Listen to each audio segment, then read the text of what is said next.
Modern football is sickening. Simple as that. Like, I don't know what else to say on that front, but here's a video on it. Disclaimer, this video will contain some explicit words and I won't censor anything else, so please watch at your own discretion. I hate doing reactionary videos like this because in an ideal world, we shouldn't have to go through any of this. But this is the harsh reality that is football, full of avarice, discrimination, and injustice. I don't want to do this, and I know that what I'm about to say may not bring anything new to the table, but the point of doing this video is because, well, I'm someone with a platform to express my views and to stand in solidarity to prevent things like what is going on in the world right now of football from happening. And I feel as though it is my duty to do this because if I don't, regardless of how good or bad the video turns out, I'd feel even more guilt. Apart from this opening segment, this video isn't scripted at all. I do have some notes as to things I want to say, but this video is not scripted apart from this bit. So whatever I say is whatever I say. I may be wrong on some counts, but I just want to get my thoughts out there because the developments over the last few days, and indeed just as a societal thing over the last few weeks with football when it comes to discrimination, it's just sickening. It really is, and I just had to make a video on it at some point because, as I say, if I didn't, I'd feel unbelievably guilty. So I, again, don't want to do this, but this is football right now, and I need to make a statement. The video will also be unedited, or as unedited as I can make it, just because, again, it's just right now I need to express what's going on and why I feel absolutely ashamed of the sport I've grown up to love. But yeah, here we go. Honestly, this European Super League is the biggest showing of entitlement in the entire history of football. Where these 12 teams, including my own team, including Man City, somehow believe that they are above the law, they're above everyone else, that they should have a God-given right to participate in the Champions League and this European Super League every season. Every season. Because the 12 founding members, they never get relegated. They supposedly never get relegated from this European Super League. And neither do 3 other teams we haven't confirmed yet. But all of the Premier League's Big Six, all of them, or supposed Big Six, are involved in this. Why are Arsenal involved in this? Why are Spurs involved in this? Like, Spurs haven't won a league. They've won 2 league titles in their history. They haven't won one since the 60s. Arsenal haven't won one in like 17 years, and they've been falling like a stone for the last like 6 or 7. They haven't looked like a title challenging outfit in about 7 years. Man United aren't in the Champions League at the moment. Like, you look at the teams that have been accepted into this, or are the founding members of the European Super League. You've got Man City, never won a European competition. You've got Man United, probably the most historical team in England, or one of the most historical teams in England. But that should be the reason why they don't go against this, to protect their history and legacy and from all of the origins that they come from. I'll get onto that in a bit. Okay, so I didn't talk about him in the end. I guess I was too caught up in my own rage, but I won't say much on it because I don't want to have too much of a side. But just what will the likes of Bill Shankly, Bob Paisley, Herbert Chapman and Sir Matt Busby think? Those who built up the club and made it a club of the people, a club of the fans. Football is nothing without fans. And these owners have just taken away all of that. They've taken away the culture, history, legacy of all of these clubs. Liverpool, similar thing to United. Arsenal, again, never won a European trophy, haven't won a league title in 17 years, and they are in 9th or 10th, I think, in the league. Spurs, they're, again, sinking like a stone and being guided basically by Harry Kane and Heung-min Son, and they've just sacked Jose Mourinho as well. They haven't won a trophy in 13 years. End of, and they haven't won a league title in 60, and they haven't won a European trophy since the 60s as well, I'm pretty certain, or the 70s. And then Chelsea, again, they're in the Champions League semi-finals, fine, but they've only been in the Champions League semi-finals once, I think, since like 2012, and this is that season. This is that time when they've been in the Champions League semi-finals for the first time since then, I'm pretty certain. And then Juventus haven't won a European trophy since 1996, or the Champions League since 1996. And Inter Milan failed in the group stages of the Champions League this season. Couldn't even get out of it. AC Milan haven't been in the Champions League in like 7 years. Barcelona in dire straits financially, in absolute dire straits. Real Madrid, shadow of their former selves. but still the record European champions, whatever. And Atletico Madrid never won a Champions League. And out of all of those 12 teams, Man City, Liverpool and Chelsea Real Madrid are the only ones who made the Champions League quarterfinals this year. The only ones. Because Bayern Munich, PSG, Porto and Dortmund were the other four. Four of those teams, 4 of the 12 teams who are guaranteed to never be relegated from this European Super League got to the Champions League quarterfinals this year. 4 of them. Not 8 of them. 4 of them. And only like 6 of them, only half of them made it into the Champions League knockout stages anyway. Why do these clubs think they have a God-given right or entitlement to be in this top league? Why do they think they have this entitlement to be in this top league? They don't. They should never do. But apparently they're just like, oh, we're going to create this European Super League to increase the competition. You're literally slamming shut the fucking competition. You're slamming it shut. Because what's the point of any other league happening? What's the point? There is no point in any other league happening if this is happening. Because all football would be is revolving around the 15 teams, essentially, or the 20 teams who take part in the European Super League every year. In theory. Of course, I'm pretty certain that nobody would watch it and it would come crashing in on itself. But anyway, these 15 clubs, that would be what football revolved around. What would be the point of domestic leagues? What would be the point of anything happening? And because that's it. It's just essentially these big 15 clubs plus 5 others who somehow arbitrarily get a place. Don't know how that's going to work. They get a place every year. And the 15 other teams, they never get relegated. They've got nothing to fight for. They've got absolutely nothing to fight for. The whole point of football is to have the sense of excitement, the sense of engagement and the unpredictability of it. Yes, of course, fine. The predictability of football might have gone a little bit with the influx of money into the sport. I understand that. That's a very valid viewpoint because you can pretty much guarantee which teams might finish top every season. I understand that. But these teams have worked to get to where they are. Gary Neville put it exactly right on Sky. They've worked to get where they want to be. They've worked very hard to get where they need to be. They worked for those titles when they won them. They worked for the runs in the Champions League when they had them. They worked for the domestic cups that they got or made a great effort to get to get to the final. They made those efforts. They made those efforts, might I add, for pretty much the love of the game and for the fans watching at home, because they're the most important people connected to a club. It is not a God-given right. You are not guaranteed to win a trophy every single year. But apparently these businessmen decided that they should be guaranteed to win something every season. And where would the excitement factor be of facing... I'm looking forward to seeing Man City face PSG to some extent. I'm looking forward to the Champions League semi-finals. If they played each other every single season, like as an absolute guarantee, as opposed to being like a draw, maybe like once every few seasons, you'd lose the excitement value. It would just go out the window. Like, why would I want to pay attention to it? Why would I want to do that? There'd be no point of it. The whole point of the Champions League is to pit Europe's elite against each other, but like through almost an arbitrary process by the draw. So you don't know which team you're going to face.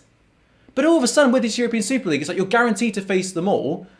But why would you bother watching it? And I don't know what they're judging it on either, because if they're judging it on like recent success, then why aren't Napoli involved? They've done much better in the league over the last 10 years than Inter Milan and AC Milan have. Like, if they're judging it based on the last 10 years, then they've invited Man City and Chelsea for that reason, but Napoli apparently haven't been invited yet. Why have they not been invited? Why have AC Milan been invited? They've been an absolute basket case for the last 10 years. Absolute basket case. Why are they in it? I don't get it. And also, what's the point of the other 5 teams taking part? Because 15 of the 20 teams are guaranteed to be in it every single season. Every single season. What's the point of the other 5 teams being there? They've got to earn their right to be a part of it, or whatever the fuck apparently that means. But what's the point of them being there? Because they probably won't play in it every season. Like, they won't be guaranteed a place in it. They might turn up for one season and never get invited back again. What's the point of them? What you've done is you've essentially created a glorified MLS. That's it. It's a glorified MLS. Because the MLS doesn't have relegation. Every single one of the franchises in that league is absolutely dead certain that they're guaranteed to stay up every single season and they've got no threat of, failing or whatever. Yes, there might be the fear of going into administration or going bust or whatever. But there's no relegation. There's no promotion. They're just stuck in the same league. every time. Where's the excitement value in that? Where's the excitement value? And then you move on to the finances of it all. This announcement has come during the middle of a global pandemic where people's livelihoods have been taken away from them, where loads of people, including from the football clubs who are taking part in this European Super League, have been furloughed because they can't afford to pay their wages. And loads of people have suffered as a result of this. You know, however many, 3 million deaths from COVID over the last year or so. And businesses have gone under. And countries' economies are in ruins. They're in absolute ruins. And it will take years for them to come out of it. It will take many years for them to come out of it. And football clubs as well. Look at the lower leagues. National League clubs, they're going under. Dover and Macclesfield have both been expelled for financial problems over the last year or so. And Bury as well. I know this was before the pandemic. Bury was before the pandemic. But it's accelerated the process of clubs suffering from financial problems, where clubs in Leagues 1 and 2 are struggling to get by. And fuck knows what's happening with clubs in the National League. And also the Spanish lower leagues, or the Italian lower leagues, or just clubs all across Europe who are reliant on fans to go and they can't go. And so now they're going under in financial ruins. And money's being hemorrhaged by leagues and their clubs because of this pandemic. But all of a sudden, these clubs get £425 million just to accept the offer. Just to accept it. Apparently, I don't know if this is true or not. I don't know. But apparently, according to Sky, they had like £3.5 billion to just take part in it. 3.5 billion to take part in a competition that ruins football, that sucks all the livelihood out of it. Meanwhile, there are clubs and indeed people worldwide who are going under. Fine, money talks in football. I understand that. And the influx of money and the players' wages, they're whatever. They just happen. That's fine. But this is not to do with how much players earn or whatever. This is to do with certain clubs believing that they are entitled and above the law and thinking that they should be competing in the European competitions every single year and have a God-given right to do that. It's nothing more than just entitlement and avarice, and it's just horrible. And also, what message does this send out to the future generations? What message does this send out? Greed wins out in the end. Greed wins out. Forget being a nice person or having good characteristics or whatever. It's just a case that greed wins out. And this is where it's not just a problem for football, but it's a problem for society as well. Where this is all of a sudden, football is now being basically controlled by the businessmen in charge of these clubs. Say, I don't know how many there are, but it's basically being controlled now by a very select group of individuals, as opposed to the working class people who were brought up loving their football and who founded these clubs. And now all that history, all that legacy has just been ripped out. It's been taken away. This is the message that we're sending out. Football is not about the money at heart. It's about the magic. I walk into a stadium for the first time as an impressionable 7-year-old. I walk into Fratton Park to watch City play Portsmouth. And I was captivated. I loved every second of it, even though we lost the game. But it was the case of it being unpredictable. You had no idea what was going to happen. City could finish 7th, they could finish 20th, they could finish 1st, they could finish 14th, they could finish wherever. But now it's like, what's the point? Where's the magic now? Where's the magic? Because if it comes down to these 15, 20 teams, then where's the space for everyone else? It reminds me a lot of the World Series of cricket, actually, that happened in the 70s. Because I think it was Kerry Packer of Nine Network. He created the idea of having a superstar-filled cricket league where you would basically play 4 teams, national teams, in that particular competition. And test selectors were angered about this, rightly so, and they barred the players who took part in that series from being a part of national team squads, so England squads or West Indies squads or Australia squads. They completely banned it. And within 2 years, the popularity dwindled because they realised that actually maybe doing this kind of thing on a regular basis was a bad idea, and it folded. It just simply folded. And I'm certain it'll be the same with this, provided it goes ahead, which, regrettably, it's looking likely to do. It'll just cave because no one will watch it. No one will want to watch it. This is not football. What was the problem with the Premier League? What was the problem with the Champions League? Okay, fine. The proposals from UEFA are a bit sketchy. I don't know if I'm a huge fan of the 36-team format that they propose. I think the 32-team format works absolutely fine right now. But maybe that had something to do with it. I don't know. But what's wrong with it? Like, why should these clubs feel as though they should be winning trophies? I mean, they should be winning. In theory, they should be winning trophies because they have more clout or whatever. But they shouldn't have a God-given right to win trophies every single season or to compete all the time amongst Europe's leagues. You've got to earn it. If Leicester qualify for the Champions League this season, if West Ham qualify for the Champions League this season, they've earned it. Arsenal shouldn't even be anywhere close to qualifying for the Champions League or the Europa League or the UEFA Conference League. And to be honest, neither should Spurs. Both have been wretched this season. Leicester and West Ham have been fantastic this season. They've been fantastic. And they deserve to qualify for the Champions League because or at least Europe in some form, because they've played well. They've played well. And that's the point. It's the entitlement of just thinking we should be in it because we have more money than you. What image does that give off to the future kids who will grow up playing football, where they don't see they don't see the magic anymore? They just see 20 teams automatically or 15 teams automatically guaranteed to be a part of it because they are the richest in the world, and that's how it works. We saw it coming too, because it's been proposed so many times, and nothing was done. Nothing was done to stop it. Now is the time. Ban them from European competitions. Relegate them. Deduct the points from them, or whatever it takes. Threaten to deduct points from them. Threaten to relegate them. Threaten to give them incredibly high fines. I'm talking billions. And make those fines go to the lower league teams, because they're the ones who need it. They're the ones who need it. Not. I mean, the Premier League and whatever, they may need it.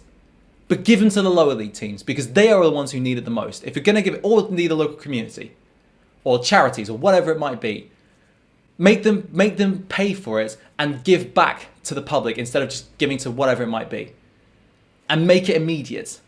Make it severe. Make it so severe that something has to change, and that this cannot continue, and that we cannot accept this. FIFA, UEFA, Premier League, all these leagues across the world, the FA, the FAs across the world. Or indeed just the 3 countries that have accepted it, because actually big up Bayern Munich and Dortmund and indeed PSG for refusing the invitation. Big ups yourselves, because that's a phenomenal move, and I have a lot more respect. I mean, I wouldn't have expected the German clubs to do it anyway, but PSG, I was very surprised. I have a lot more respect for them now. I don't even know if I have much respect for my club anymore. Don't get me wrong, I'll still keep on supporting them, but I don't think I have any respect for them anymore, and nor will I ever let them forget it. I know that they had reservations for it. I'm well aware of this. I think Arsenal, Chelsea, City and Spurs have reservations for it. They have to take action. FIFA and UEFA have to take action. Bar them from playing in their tournaments. Bar them from playing in it.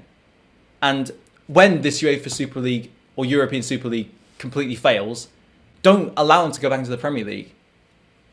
Send them straight down to the National League or something. Seriously.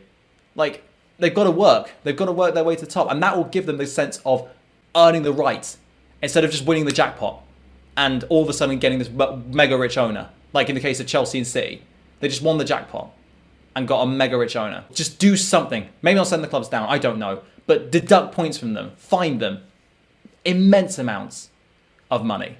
Because that's the only way we're getting out of this, is by drastic action being taken. It's the only way that something can be done about this is if, like as Gary Neville said, a ton of bricks falls down on them. That's the only way we're getting out of this.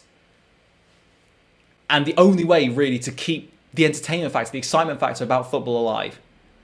But I can guarantee you, if this does go ahead, no one will watch it. No one wants to watch it. None of the fans will turn up. None of the fans will watch it on TV. And if Boris Johnson is calling it a disgrace, then that shows how bad an idea it is. This is what it is. This is what football is right now. It's simplicity, it's ubiquity, it's accessibility, it's global appeal. In one fell swoop, has just been completely destroyed. And I hope that the big clubs and businessmen suffer, because it's important for them to know what it feels like on the other side when you're drowning in financial ruin, as opposed to, sitting away, hiding away like the Kronkers or the Glazers in their fucking $1 million mansions, wherever it might be, not saying anything until the time comes to be like, oh, we've created this new proposal which is going to, enhance European football. No, it's fucking not. Like, they say increase the appeal of a women's game. No, it's not. It's just going to make it 20 teams. It's not going to help anything. It's not going to help grassroots. It's not going to help women. It's going to be detrimental to both of them. Best believe it. It's going to be detrimental to just football as a whole. But this is what it is. I'm just gonna wrap the video up. I don't have a conclusion. There is no conclusion. I guess whatever that was a conclusion. But that's what I have to say. I don't want to make a video like this again, and I will go back to normal videos, like from now on. But this had to be made. Enough is enough.